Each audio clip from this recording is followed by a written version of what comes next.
Now, an absolute honor to introduce a woman who served for 10 years at the UN Refugee Agency, UNHCR, as its head of global communications, and before that worked in senior communication roles for the International Atomic Energy Agency, the Organization for Security and Cooperation in Europe, and Radio Free Europe, Radio Liberty. She is a TED speaker, author of the book A Hope More Powerful Than the Sea, and host of the award-winning UN podcast Awake at Night. Now Under-Secretary General for Global Communications at the United Nations, please welcome the extraordinary Melissa Fleming. Thank you so much for that very complimentary introduction. Thank you. I appreciate it. No, it's an honor to have you on today's show. Now, the UN International Day for the Elimination of Racial Discrimination is being celebrated, as you know, worldwide. Why do you feel this day has the importance that it does? Well, frankly, because the scourge of racism still exists.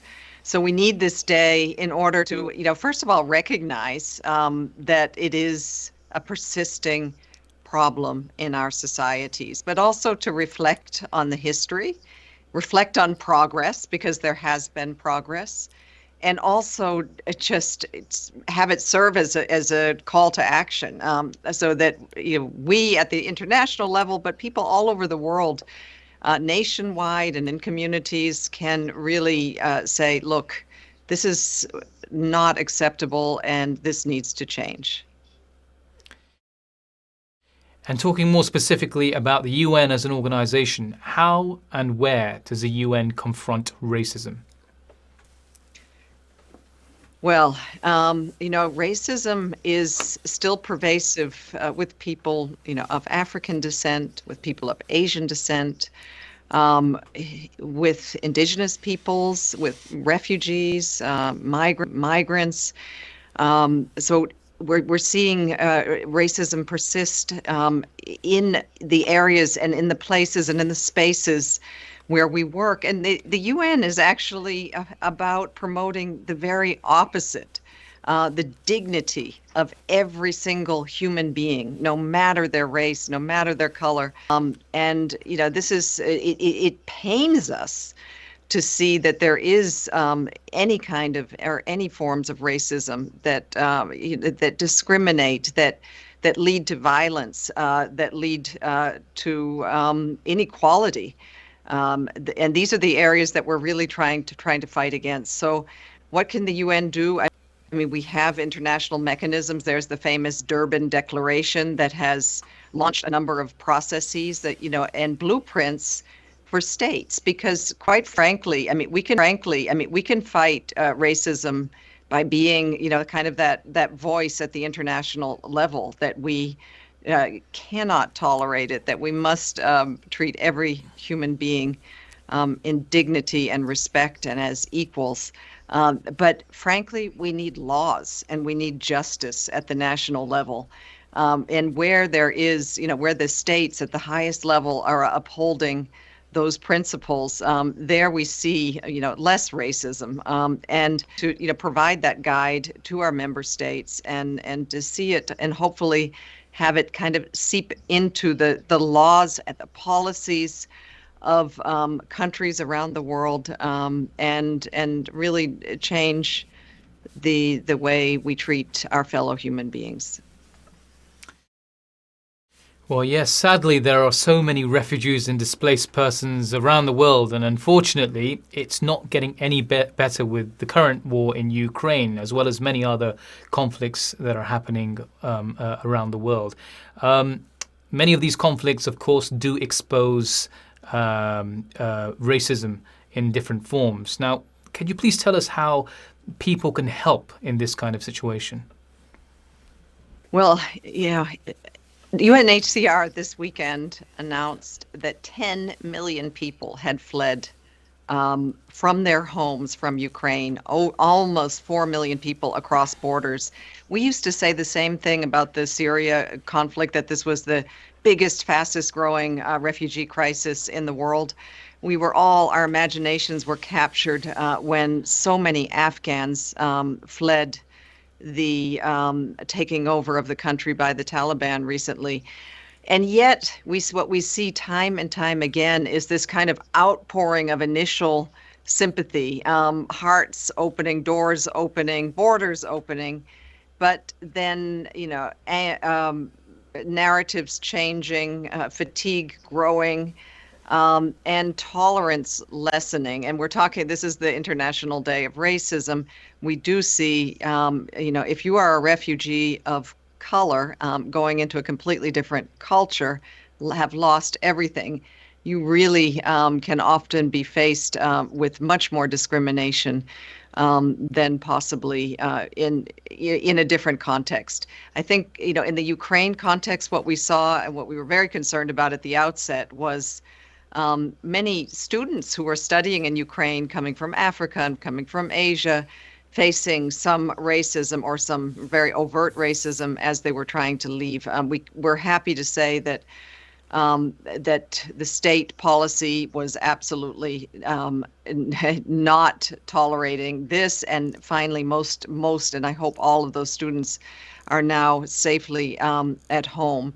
But what we have is a desperate situation for Ukrainian refugees who continue to flee there for safety. Most of them women, children, and the elderly. Most of them who were at the borders saying goodbye to their husbands, their fathers, their grandfathers, who are staying behind to fight. So while they're in safety and perhaps being helped by the many generous people in the neighboring countries and beyond, their hearts are torn apart. And so we really need to step up and help in any way we can. I mean, if you're in a neighboring country, reach out and to organizations that are part of the response and see what you can do. If you're far away and you can donate, that would be amazing. And don't forget about inside Syria, UN organizations are doing everything they can to reach people who are becoming more desperate by the minute in cities that are besieged, encircled, and where the supplies have run out. They're not just facing bombardment, but they're worried that they might even die of starvation. So in all of this and the impacts it's having on racism, which areas do you see there to be hope? Where can we be hopeful? There are so many stories that warm my heart. It's hard to link it really to racism, but I do think we focus so much on what's wrong, and what makes the news is the violence, the hate, the loss of dignity. But there are, wonderful stories of unity. There are wonderful stories of people coming out and defending their friends and family and acquaintances, and standing up for colleagues at work.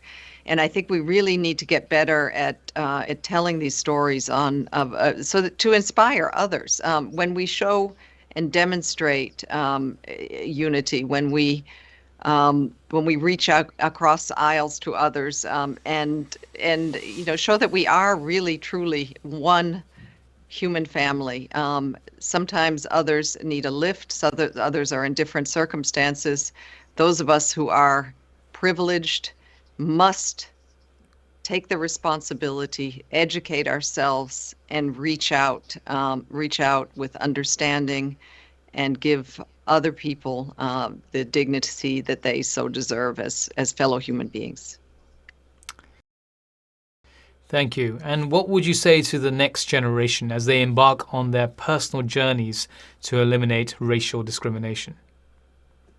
Well, I think, it is, education is one thing. I think really understanding history, how we got, depending on the country you're living in, understanding. I'm American. Our past as slavery, understanding understanding all of these issues so that we can learn from them. So because awareness is really, really powerful. And I just think, take the responsibility to be a person who is an anti-racist. Stand up, not just say I am, but do. If there are ways to demonstrate, to call out racism when you see it, to if you are somebody who is emerging in a work situation, be that supportive colleague. And yeah, I think we can all play a part, but we have to be active because the scourge of racism still persists in all of our societies, and we need to take action individually in order to really fundamentally change our world for in a more tolerant, livable way. Thank you, Undersecretary General for Global Communications at the United Nations, Melissa Fleming, for being with us on Anti-Racism Live 2020.